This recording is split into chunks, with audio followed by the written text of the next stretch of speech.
আসসালামু আলাইকুম রহমতুল্লাহ। চতুর্থ শ্রেণীর শিক্ষার্থীরা, আশা করছি তোমরা আল্লাহর রহমতে অনেক ভালো আছো। আমিও আল্লাহর রহমতে অনেক ভালো আছি। আজকে আমি তোমাদের সাথে আলোচনা করব তোমাদের বাংলা বইয়ের যে গল্পটি আছে 9 পৃষ্ঠায়, বড় রাজা ও ছোট রাজা, সেই গল্পটি নিয়ে। ওকে, তো চলো আমরা শুরু করি। দেখো এখানে লেখা আছে বড় রাজা ছোট রাজা। দুই রাজা, বড় রাজা আর ছোট রাজা, দুজনে একদিন দিগ্বিজয় করতে চললেন। বড় রাজা চললেন বড় বড় হাতি, ঘোড়া, কামান, বন্দুক সাজিয়ে, মস্ত জয় ঢাক পিটিয়ে, বড় বড় সেনাপতির সঙ্গে বড় বড় রাজ্য জয় করতে। এখানে একটা ছবি দেখতে পাচ্ছ। এখানে এই যে ছবি দেখো, অনেক ছবি। এখানে ঘোড়া, তারপরে হাতি, হ্যাঁ, এই যে বড় রাজা ঘোড়ার পিঠে চড়ে। আচ্ছা, তারপরে দেখো কি লেখা আছে। এদিকে ছোট রাজা চললেন সাধারণ মানুষের সাজে, ছোট ছোট কামান, বন্দুক, হাতি, ঘোড়া নিয়ে ছোট একটি পুটলি পেতে ছোট রাজ্য জয় করতে। মস্ত বড় এই পৃথিবী বড় রাজা ক্রমে ক্রমে তা জয় করে ফেললেন। এমন সময় চোর এলো, খবর দিল, মহারাজ, শুনে এলাম ছোট রাজা ছোট ছোট রাজ্য নিয়ে সুখে রয়েছেন। বড় রাজা বললেন, তাকে গিয়ে বলো আমি এই পৃথিবীটা জয় করে নিয়েছি, সে রাজ্য ছেড়ে অন্যত্র যাক। দ্রুত গেল ছোট রাজার কাছে, কিন্তু ছোট রাজার সেই রাজ্য এত ছোট যে দূর দূর দেখতেই পেল না। কোথায় রাজা, কোথায় রাজত্ব? সে ফিরে এসে বড় রাজাকে খবর দিল, চক্ষুর অগোচর সে রাজত্ব, সেখানে প্রবেশ করা ভারী কঠিন। বড় রাজা বড়ই খাপ্পা হয়ে বললেন, চলো আমি নিজে যাব। বড় রাজা মস্ত মস্ত হাতি, ঘোড়া, রথ, রথী নিয়ে চললেন পৃথিবী কাঁপিয়ে। কিন্তু ছোট রাজ্য এতটাই ছোট যে সেখানে হাতি, ঘোড়া কিছুই চলে না। মন্ত্রীরা মন্ত্রণা দিল, সবার চোখে অনুবীক্ষণ লাগিয়ে যুদ্ধে চলো। সেনাপতি বললেন, এতে করে চোখ চলবে, গোলাগুলি চলার উপায় হবে না। রাজা বললেন, দেখাই যাক না। যুদ্ধ বাঁধল। সেনাপতির পায়ের তলা গিয়ে গোলে ছোট রাজার ফৌজ পালালো। তীর, কামান শত্রু আন্দাজ করতে না পেরে বাতাসে হানা দিতে থাকলো। আকাশ থেকে সেগুলো ঝুপঝাপ বড় রাজার ছাউনির উপর পড়তে লাগলো। বড় বড় অস্ত্র, সেসব অস্ত্র বড় জিনিসকেই লক্ষ্য করে, ছোটকে দেখতে পায় না। বড় রাজা, বড় বড় মন্ত্রী, বড় বড় সেনাপতি ফাঁপড়ে পড়ে গেলেন। ছোট রাজার সঙ্গে সন্ধি করতে চাইলেন। ছোট রাজা হেসে বললেন, আপনি আমার মস্ত রাজত্ব নিয়ে সুখে থাকুন। ছোটতে বড়তে সন্ধি হলে কি হয় তা জানেন নাকি? বড় রাজা বললেন, তা কি আর জানি নে। সেনাপতি বললেন, এত বড় পৃথিবীটা জয় করে এলেন বড় রাজা, ওইটুকু আর জানেন না? ছোট রাজা বললেন, তাহলে এবারকার মতো এতটুকু জেনেই ঘরে চলে যান সকলে। আরো কি জানতে চান?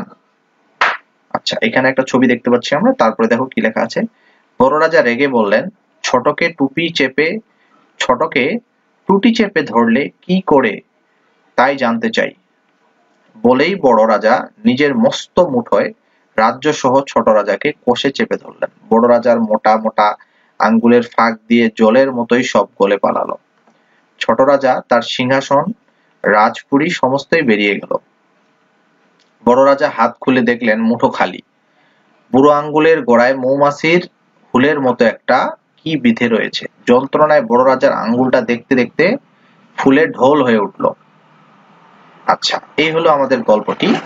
এখন আমরা গল্পটির এখানে যে শব্দার্থগুলো আছে অনুশীলনীতে, এই শব্দার্থগুলো আমরা দেখব। আমি গল্পটি পড়িয়ে দিলাম, তোমরা গল্পটি আরেকবার পড়বে। পড়ার পরে আমাদের এখানে শব্দার্থগুলো আছে, আমরা শব্দার্থগুলো একটু অ্যান্সার গুলো দেখি। এই শব্দার্থ, তারপর প্রশ্ন। ওকে, তো চলো আমরা শব্দার্থগুলো দেখি। দেখো শব্দার্থগুলো দেওয়া আছে এখানে। দিগ্বিজয় মানে হচ্ছে চারিদিকের নানান জায়গা জয় করা। সেনাপতি, সেনাপতি হচ্ছে সেনা দলের প্রধান বা প্রধান সৈনিক। রাজত্ব হচ্ছে রাজার শাসন যেখানে চালু আছে। জয় ঢাক মানে জয়ী হওয়ার পর যে ঢাক, এক ধরনের বাদ্য বাজানো হয়, এটা। চোর, চোর মানে হচ্ছে গোপন খবর সংগ্রহ করে দেন যিনি, তাকে চোর বলা হয়। ওকে, তারপরে দূত, দূত মানে হচ্ছে বার্তাবাহক। অগোচর মানে হচ্ছে চোখের আড়ালে থাকা। খাপ্পা মানে হচ্ছে রাগান্বিত হওয়া। মন্ত্রণা মানে হচ্ছে পরামর্শ। অনুবীক্ষণ মানে হচ্ছে চোখে দেখা যায় না, এর একরকম এরকম জিনিস দেখার যন্ত্র, ফৌজ হচ্ছে সৈনিক, অস্ত্র হচ্ছে হাতিয়ার, সন্ধি হচ্ছে চুক্তি হওয়া বা বন্ধুত্ব, রথ রথী মানে হচ্ছে রথে চড়ে যুদ্ধ করেন যিনি, ঝুপঝাপ মানে হচ্ছে পতনের শব্দ, রাজ্য মানে হচ্ছে রাষ্ট্র বা যে দেশে পৃথক শাসন ব্যবস্থা প্রতিষ্ঠিত আছে, আর মুঠো মানে হচ্ছে মুষ্টি। ওকে, তো আমরা 1 নম্বর শব্দার্থগুলো দেখলাম। এবার আমরা 2 নম্বরের যে শূন্যস্থানগুলো দেওয়া আছে এই শূন্যস্থানগুলো দেখবো একবারে অ্যান্সার সহ। দেখো শূন্যস্থানের অ্যান্সার হচ্ছে সমস্ত ছোট রাজ্য জয় করে রাজা রাজ সিংহাসনে বসলেন। এখানে রাজ সিংহাসন হবে 1 নম্বর শূন্যস্থানে। ওকে, খ নাম্বার রাজার খামখেয়ালিতে মন্ত্রী মহা ফাপড়ে পড়লেন। এটা মন্ত্রী হবে। হ্যাঁ, ওকে। তারপরে দেখো গ নাম্বারে রাজা দিগ্বিজয় করে এসেছেন। এখানে দিগ্বিজয়।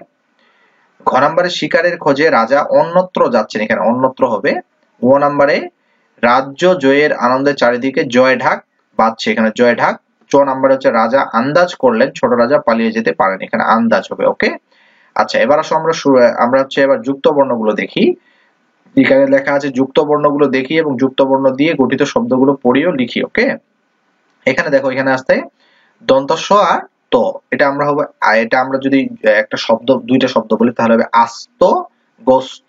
ওকে, এখানে বন্দুকের এখানে আছে দন্তন্য আর দ, এখানে হবে নিন্দুক বিন্দু। ওকে, তারপর এখানে আছে জ আর জফলা, যেমন হচ্ছে জ্যাকেট জ্যামিতি। ওকে, তারপরে ক আর রফলা, এখানে আছে ক আর রফলা, যেমন ধরো চক্র বক্র। এখানে আছে প প, যেমন ধরো ধাপ্পা বেখাপ্পা।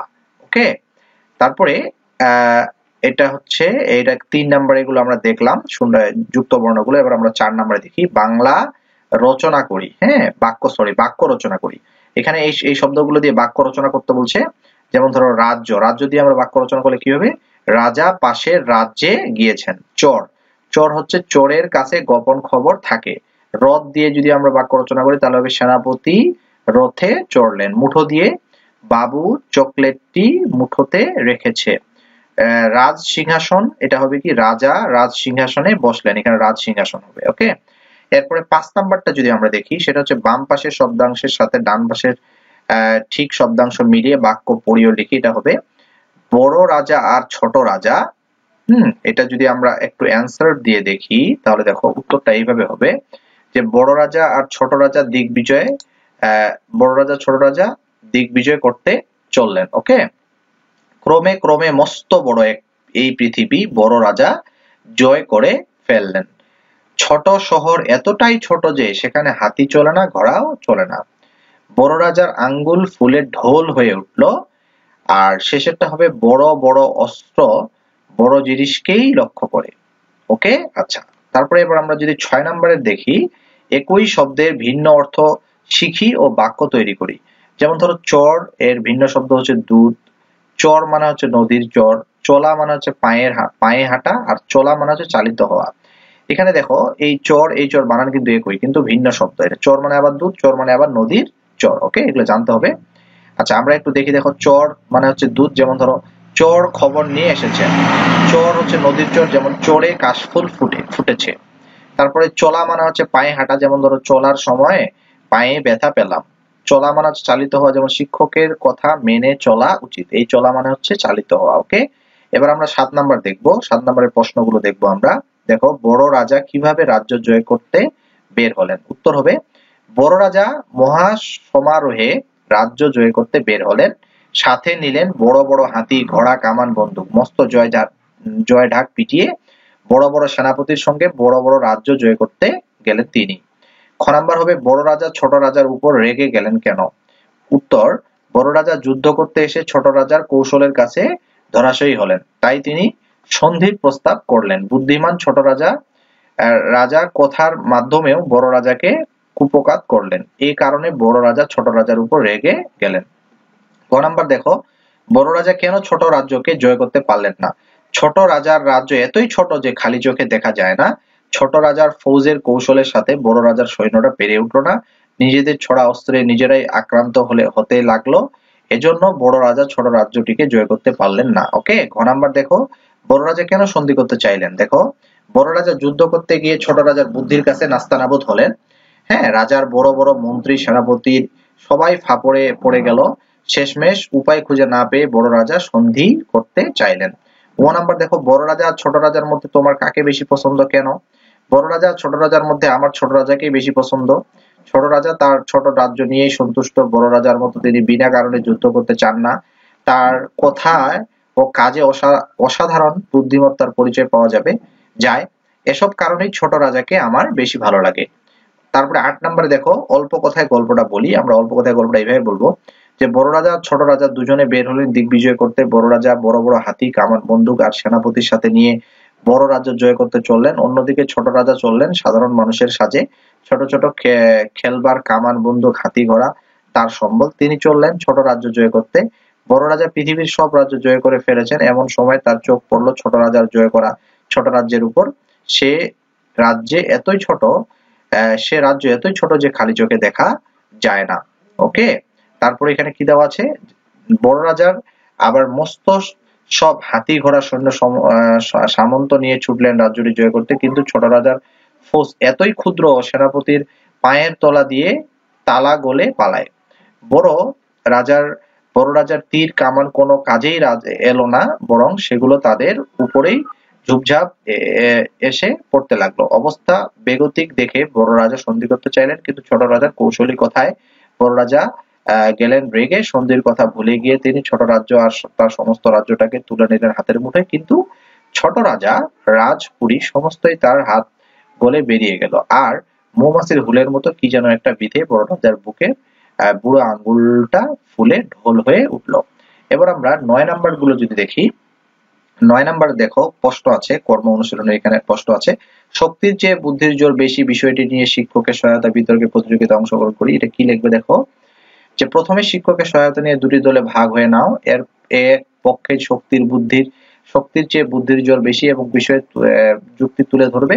আরেক পক্ষ তাদের যুক্তি ভুল প্রমাণ করার চেষ্টা করবে। শিক্ষক পুরো বিষয়টি পরিচালনা ও বিজয়ীর পক্ষে নির্বাচনের দায়িত্ব থাকবেন। ওকে, আচ্ছা, এরপরে আরেকটা আছে হচ্ছে বড় রাজা এবং ছোট রাজার ভূমিকায় অভিনয় করে দেখাই। এটা হচ্ছে আমরা শিক্ষকের সহায়তা নিয়ে নিজেরা চেষ্টা করব। ওকে, তারপরে এখানে অনেকগুলো এমসিকিউ দেওয়া আছে, এগুলো আমরা পরবর্তী কোনো ক্লাসে আলোচনা করব। এখানে অনেকগুলো এমসিকিউ দেওয়া আছে, তোমরা দেখতে পাচ্ছ এখানে অতিরিক্ত প্রশ্ন দেওয়া আছে। তো এখানে আবার সমাপনী পরীক্ষায় যেগুলো আসছিল সেরকমই কিছু প্রশ্ন দেওয়া আছে। তো যাই হোক, আজকে ভিডিওটা কেমন লেগেছে, আশা করছি তোমাদের ভিডিওটা অনেক উপকৃত হবে।